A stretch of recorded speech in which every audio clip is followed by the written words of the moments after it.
अच्छा, तो team work और इंटरपर्सनल स्किल से क्या होगा? आपके सिस्टम की एफिशिएंसी इंक्रीज होगी, डिस्प्यूट्स कम होंगे, डिस्प्यूट्स मसाइल, लड़ाई झगड़े, ठीक है, इश्यूज, वो क्या होंगे? कम होंगे, और आपका वर्क फ्लो आपके पास स्मूथर होता जाएगा।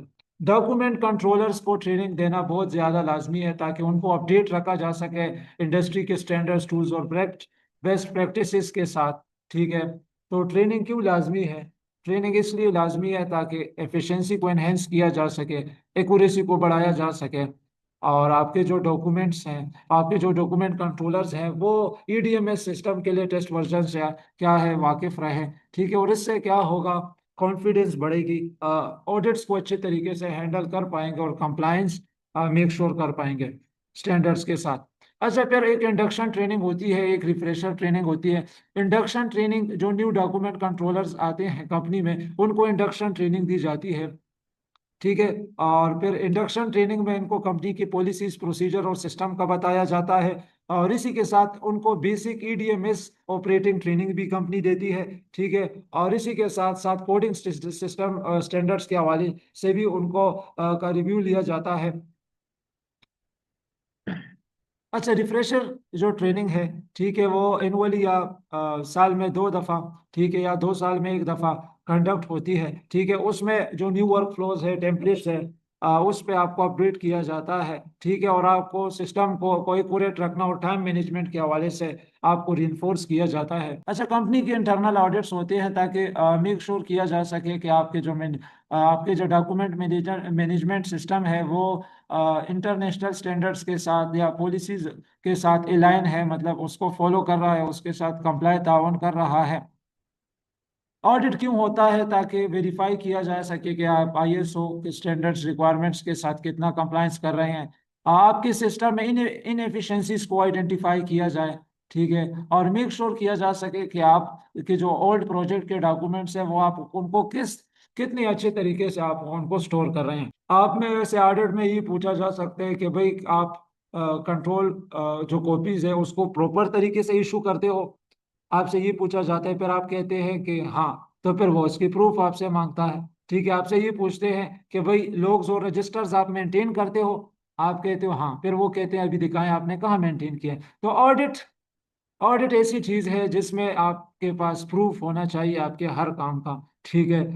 तो इस तरीके से ऑडिट, अच्छा, ऑडिट भी आपके पास क्वार्टरली भी हो सकते हैं, मतलब 3 महीनों में 1 दफा, 1 साल में 4 क्वार्टर होते हैं, ठीक है। जनवरी से मार्च हो गया, ठीक है, अप्रैल से जून हो गया, ये 2 क्वार्टर हो गए। तो ऑडिट की फ्रीक्वेंसी क्वार्टरली भी हो सकती है, बाई एनुअली भी हो सकती है, और डिपेंड करता है आपके प्रोजेक्ट के साइज पे।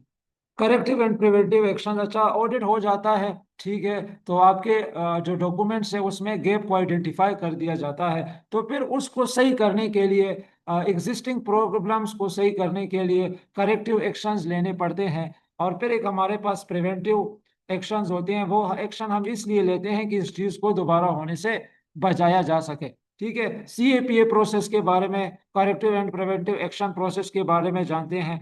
ऑडिटर क्या करता है? आइडेंटिफाई करता है नॉन कंफर्मिटी को, इन्वेस्टिगेट करता है काज को, फिर अप्लाई करता है सोल्यूशन को, ठीक है। और फिर मेंटेन करनी होती है इफेक्टिवनेस को, कि भाई हमने तो ठीक कर दिया, कितने अच्छे तरीके से अभी काम कर रहा है।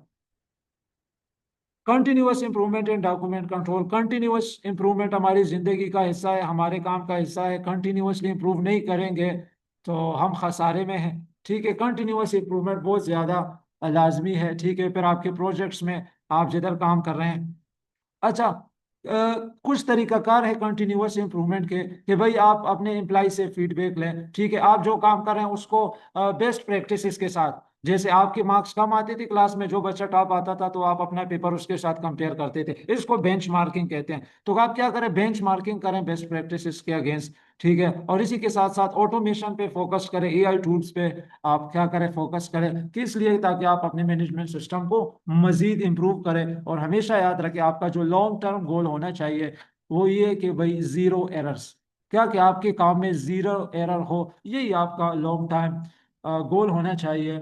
इफ आई समराइज दैट, तो आप लोगों का जो डॉक्यूमेंट कंट्रोलर का सेशन था उसमें हमने डिटेल से स्टडी किया कि डॉक्यूमेंट कंट्रोलर कौन होता है, डॉक्यूमेंट को कैसे कंट्रोल किया जाता है, उसकी वर्क फ्लो के बारे में जाना, डॉक्यूमेंट नंबरिंग सिस्टम के बारे में हमने जाना, और इसी के साथ साथ कंस्ट्रक्शन प्रोजेक्ट्स में, ऑयल एंड गैस प्रोजेक्ट्स में डॉक्यूमेंट कंट्रोलर के हवाले से चीज़ों को स्टडी किया कि कौन कौन सी चीज़ें उसने मैनेज करनी है, ठीक है, बेस्ट प्रैक्टिसेस क्या है। और इसी के साथ साथ हमने फिर करेक्टिव और प्रिवेंटिव एक्शंस के हवाले से चीज़ों को जाना, कंटिन्यूअस इंप्रूवमेंट के बारे में जाना। तो बहरहाल यहाँ पे हमारा डॉक्यूमेंट कंट्रोलर का जो ट्रेनिंग सेशन था ख़त्म होता है। तो thank you so much for attending the session.